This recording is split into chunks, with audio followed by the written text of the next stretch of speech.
ఇంట్లో పిల్లగాని ఎట్లా జాతారో మొక్కను కూడా పిల్లగాని పేరు మీద ఒకటి అట్లా జాదాలి.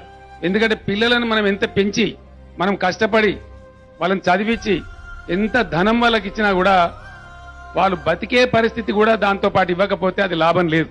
ఆ ధనం ఉపయోగం కాదు. మనం ఇచ్చే ఆస్తి ముఖ్యం కాదు. ఆ ఆస్తిని అనుభవించేటువంటి వాతావరణం, పర్యావరణం, అవకాశం ఉంటేనే మనం పిల్లలను నిజంగా మంచిగా పెంచినట్టు. లేదంటే వాళ్ళ జీవితాలు వ్యర్థమైతాయి. ఈ మొక్కలు పెట్టుడు అనేది ఎవరిదో వేరే వాళ్ళ పని కాదు, మన సొంత పని, మన ఇంటి పని. మనకు అడుగడుగులో ఈ మొక్క మన జీవితంతో పెనవేసుకున్నది. పుట్టినప్పటి నుంచి మనం ఊయల కూడా కర్రతోనే తయారవుతుంది.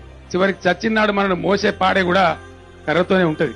పుట్టిన కాడి నుంచి చచ్చేదాకా మనకు ఆలంబనగా మనతో పాటు ఉండేటువంటి చెట్టును చాలా అపురూపంగా పెంచవలసిన బాధ్యత మన మీద ఉన్నది.